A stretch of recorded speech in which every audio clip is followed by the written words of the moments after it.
7 में communication skill and self management skill के बारे में देखेंगे। कम्युनिकेशन स्किल कुछ है नहीं इसमें, लेकिन जो है आपके कॉमन सेंस की बात है। आप अपने कॉमन सेंस से देखेंगे क्या चीज़ सही है, क्या चीज़ गलत है। आप बोलचाल की भाषा में जो इस्तेमाल करते हैं, उसी को आप देखेंगे कि क्या सही है और क्या गलत है। ठीक है, चलिए क्वेश्चन को स्टार्ट करते हैं। कम्युनिकेशन स्किल में पहला क्वेश्चन है, which of the following skills are important to communicate properly. यानी इन चारों में से इन तीनों में से कौन सा कम्युनिकेशन स्किल अच्छा है, जिससे आप किससे बात करेंगे तो अच्छा रहेगा। ठीक है, which of the following skills are important to communicate properly, यानी किसी से बात करने के लिए, किसी को बात समझाने के लिए कौन सा तरीका है सबसे बेस्ट रहेगा। ठीक है, इसमें जो ऑप्शन दिए हुए हैं, रीडिंग, राइटिंग, स्पीकिंग।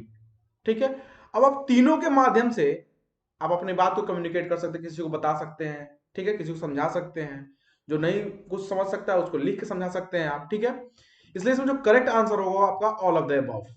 ठीक है, अब आते हैं क्वेश्चन नंबर 2 पे। The word communication comes from the Latin word.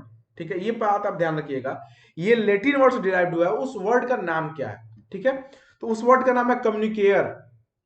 ठीक है, ये जो फर्स्ट ऑप्शन है ये मेरा करेक्ट है। ठीक है, अब आते हैं क्वेश्चन नंबर 3 पे। थर्ड दिया हुआ है कि dash are the needed to communicate effectively with people. ठीक है, दिया हुआ है कि dash are the needed. Dash यानी क्या चीज हमारे लिए जरूरी है लोगों से अच्छे से बात करने, इफेक्टिवली बात करने के लिए। कम्युनिकेट मतलब एक दूसरे से बात करने के लिए। ठीक है, तो इसमें पहला ऑप्शन दिया हुआ सेल्फ मैनेजमेंट। ठीक है, दूसरा दिया हुआ कम्युनिकेशन स्किल। ठीक है, तीसरा दिया हुआ आईसीटी स्किल, और चौथा दिया टाइम मैनेजमेंट स्किल। तो आपको अगर किसी से बात करें तो आपके लिए सिर्फ कम्युनिकेशन स्किल आपका अच्छा होना चाहिए, इसलिए इसमें जो करेक्ट आंसर होगा आपका कम्युनिकेशन स्किल। अब आते हैं क्वेश्चन नंबर 4 पे। ठीक है, क्वेश्चन नंबर 4 क्या कह रहा है कि which of the following transmits slash send the message through one medium to another. यानी इनमें से कौन सा ऑप्शन है जो डेटा को ट्रांसमिट यानी सेंड कर सकता है। ट्रांसमिट मतलब भेज सकता है। ठीक है, सेंड मतलब ही भेज सकता है। द मैसेज यानी मैसेज को भेज सकता है through one medium to another, यानी एक मीडियम से दूसरे मीडियम। यानी अगर मीडियम की बात किया जाता है, जो फोन है वो आपका एक मीडियम है, यानी एक चैनल है जिसके थ्रू आप बात करते हैं। ठीक है, या फिर जो आपके यहाँ पीएनटी लगा था, यानी जो रिसीवर लगा रहा था घर पे, वो भी एक मीडियम है बात करने का। ठीक है, तो इसमें जो करेक्ट आंसर है आपका, इसमें जो करेक्ट आंसर है वो है आपका सी, सेंडर। यानी जो सेंड करेगा वही ना मैसेज सेंड करेगा। जो सेंडर होगा, जो भेजने वाला होगा, वही ना आपको मैसेज को सेंड या ट्रांसमिट करेगा, कोई और तो करेगा नहीं। रिसीवर तो रिसीविंग एंड पे करेगा। ठीक है, लिसनर का भी तो रिसीविंग एंड काम होता है कि आप अगर तो फोन करते हैं तो अगला जब फोन रिसीव किए तो रिसीव करेगा वो, मतलब तो वो आपकी बात सुनेगा। इसलिए जो करेक्ट आंसर होगा आपका सेंडर। अब आते हैं क्वेश्चन नंबर 5 पे कि which of the following lessons और अंडरस्टैंड द मैसेज। यानी इसमें से कौन सा है जो आपकी बात को समझेगा और सुनेगा। तो सिंपल सा इसमें आपका रिसीवर हो जाएगा। ठीक है, रिसीवर, तो आप रिसीवर पर क्लिक कर दीजिएगा, रिसीवर जो आपका करेक्ट आंसर हो जाएगा। अब आएंगे क्वेश्चन नंबर 6 पे। ठीक है, the dash conveys the message to the sender in the form of feedback to complete the communication cycle. ठीक है, देखिए कम्युनिकेशन साइकिल का 3 प्रोसेस होता है। ठीक है, पहला प्रोसेस है आपका सेंडर जो मैसेज सेंड करता है, दूसरा था रिसीवर जो मैसेज को रिसीव करता है, लेकिन उसके बीच में एक और चैनल काम करता है, उसका नाम है फीडबैक। ठीक है, अगर जब तक आप अगर जैसे मान के चलिए आपके पास कोई फोन आया, ठीक है, आपने उठाया और आपने उठा के उस फोन को रख दिया, मतलब आप उससे कुछ बात नहीं कर रहे हैं, तो वो आपका कुछ मतलब कम्युनिकेशन हुआ नहीं। जब तक आप उसको बात नहीं करेंगे, जब तक उसको आप फीडबैक नहीं देंगे, तब तक तो कम्युनिकेशन पूरा नहीं हुआ। इसलिए इसमें जो फीडबैक है वो थर्ड चैनल के रूप में आता है। तो यहाँ जो क्वेश्चन कह रहा है कि फीडबैक मतलब जो कम्युनिकेशन साइकिल को कंप्लीट करना है उसमें फीडबैक की जरूरत है, तो फीडबैक देगा कौन? ठीक है, तो जो देगा, जो सुनेगा वही ना देगा, यानी जो रिसीव करेगा वही ना देगा आपका फीडबैक। इससे जो करेक्ट आंसर होगा आपका रिसीवर। ठीक है, अब आते हैं क्वेश्चन नंबर 7 पे। A dash is use to transfer the message. यानी क्या चीज है जिसके थ्रू हम मैसेज को ट्रांसफर करते हैं। ठीक है, अभी मैंने आपसे बात किया चैनल के बारे में, तो जो चैनल है यानी फोन जो है एक आपका चैनल है। मेल जो करते हैं यानी जो जीमेल है वो एक आपका चैनल है जिसके थ्रू आप किसी से बात करते हैं या फिर कोई डेटा ट्रांसफर करते हैं। ठीक है, तो इसको हम लोग चैनल बोलते हैं। ठीक है, अब आते हैं क्वेश्चन नंबर 8 पे।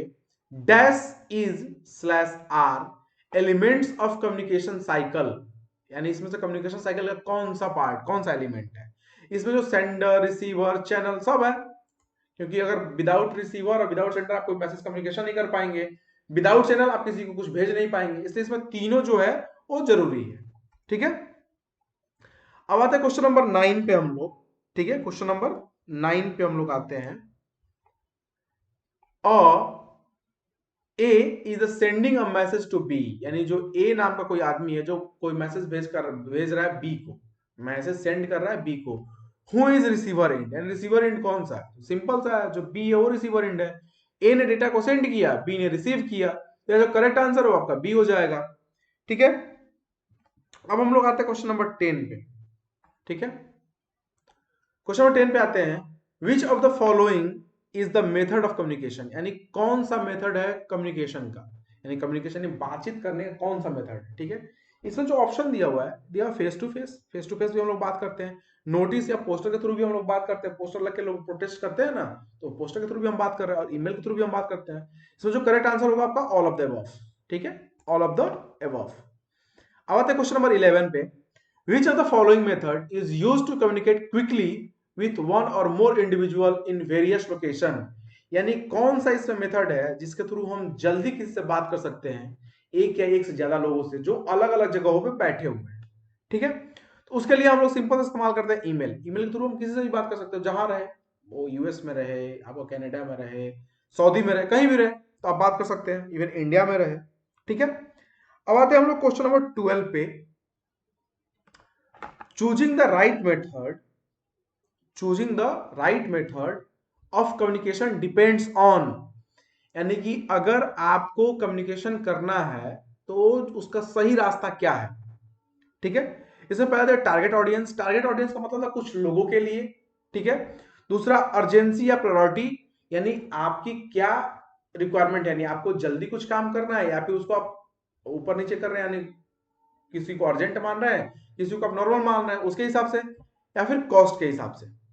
तो हम तीनों के हिसाब से कर सकते हैं, क्योंकि अगर लोग ना रहे तो आप किसको बोलेंगे। ठीक है, अगर आपकी कुछ प्रायोरिटी ना रहे तो आप किसके लिए काम करेंगे, मतलब प्रायोरिटी ना रहे तो क्या करेंगे आप, होगा ना भाई ये मेरी फर्स्ट प्रायोरिटी है तो हमको पहले ये काम करना है, फिर बाद में ये करना है। और कॉस्ट, आपको कॉस्ट देखना पड़ेगा कि भाई ज्यादा महंगा तो नहीं हो रहा, ज्यादा सस्ता भी तो नहीं हो रहा। इससे जो ऑप्शन होगा आपका all of the all of the above. ठीक है, जो 4 नंबर ऑप्शन है वो मेरा करेक्ट है। ठीक है, अब आते हैं हम लोग क्वेश्चन नंबर 13 पे।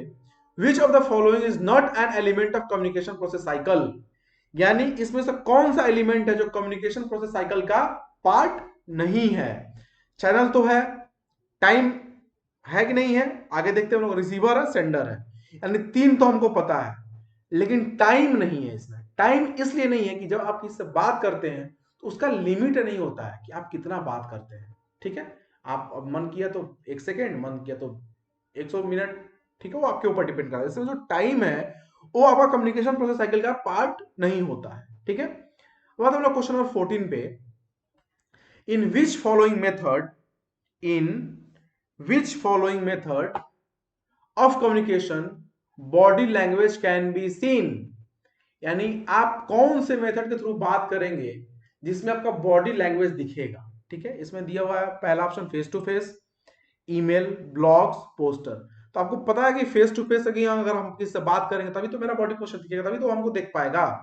ठीक है, इसलिए जो इसका करेक्ट आंसर होगा आपका फेस टू फेस। अब हम लोग क्वेश्चन नंबर 15 पे।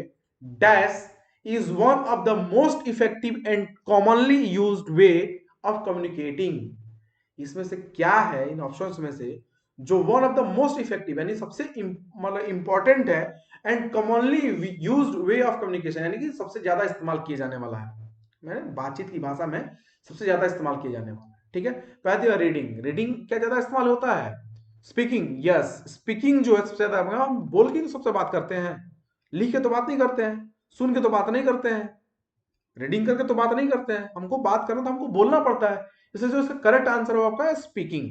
ठीक है, बात है क्वेश्चन नंबर 16 पे। Dash include sounds, words, language and speech.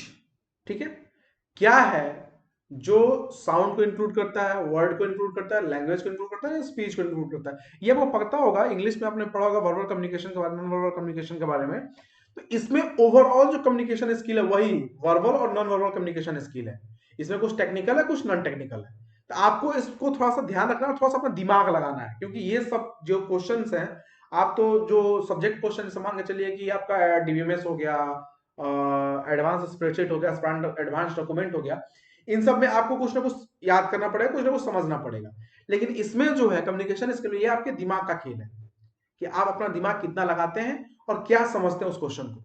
और जैसे ही आप समझ लेंगे उसका आंसर करेक्ट हो जाएगा। तो आपको इस चीज को हमेशा ध्यान रखना है कि अपने दिमाग से इसमें काम करना है। ओके, अब हम लोग आते हैं सेल्फ मैनेजमेंट स्किल पे। मैंने थोड़ा सा इसमें क्वेश्चन बनाया ताकि आपको समझ में आ जाए कि किस टाइप का क्वेश्चन इसमें आ सकता है। ठीक है, अब आते हैं हम लोग सेल्फ मैनेजमेंट स्किल में। सेल्फ मैनेजमेंट स्किल का मतलब क्या होता है? सेल्फ मैनेजमेंट स्किल का मतलब होता है कि हम अपने आप को कैसे मैनेज कर सके with the help of time, with the help of stress management, ठीक है, with the help of reading management. किसी भी तरह से आप अपने आप को कैसे मैनेज कर सकते हैं, ठीक है, ताकि आप हमेशा कुछ ना कुछ करते रहें या फिर आपको कोई टेंशन ना हो।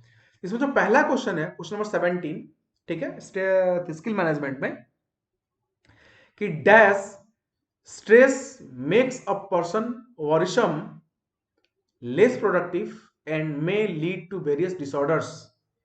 यानी कौन सा स्ट्रेस है जो आपको ज्यादा दिक्कत है, लेस प्रोडक्टिव यानी आप ज्यादा एक्टिव नहीं होते हैं, आपके पास बहुत सारे बीमारियां आ जाती हैं, ठीक है। इसमें जो आंसर होगा आपका निगेटिव। निगेटिव स्ट्रेस इन आपको दिक्कत करता है, ठीक है।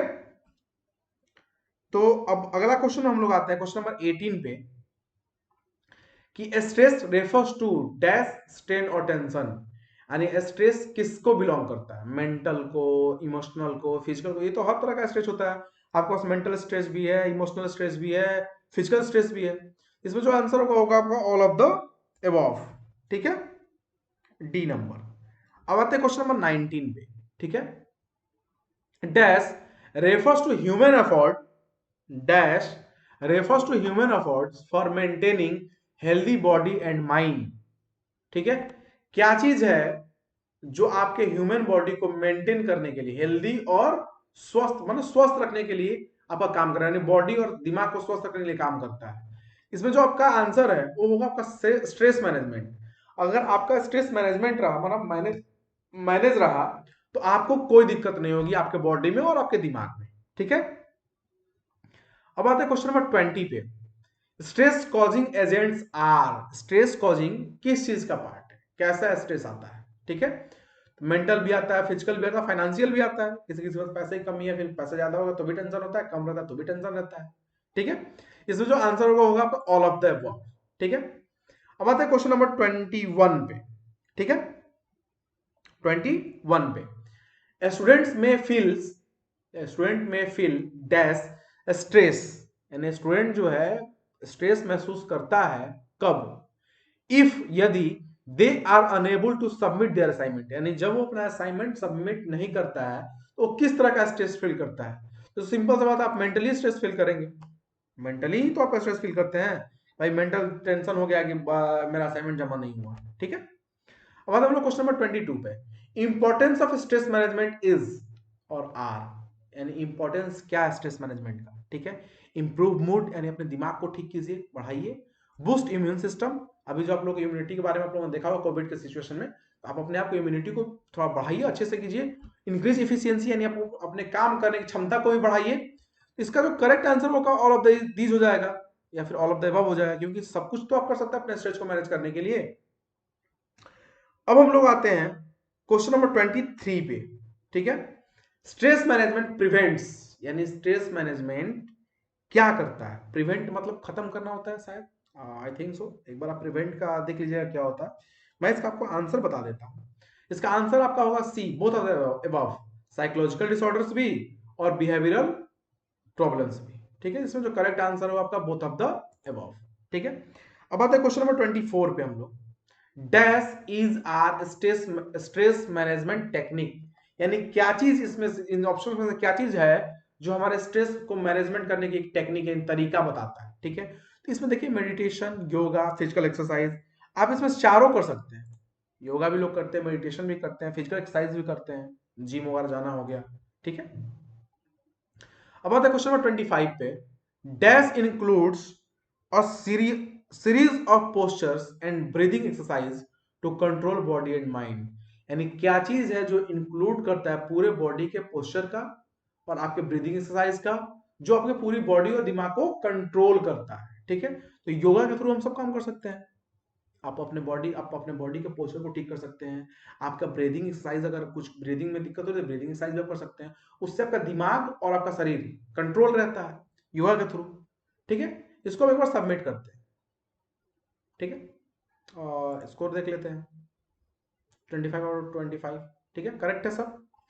मैं ये बहुत सिंपल सा क्वेश्चन लेकर चला हूं, ठीक है। इसको आप लोग इसके हिसाब से आप लोग एक बार देखिएगा कि आपको अपना दिमाग लगाना है। देखिए इसमें कोई क्वेश्चन टफ नहीं है, सब आपके हिसाब से क्वेश्चन है। आप कैसे टेंशन लेते हैं, किस तरह का टेंशन आपके पास रहता है, यही सारे क्वेश्चन है। आप किस तरह से लोगों से बात करते हैं, तो इसी तरह का क्वेश्चन इसमें आया कम्युनिकेशन स्किल में और स्किल मैनेजमेंट में, ठीक है।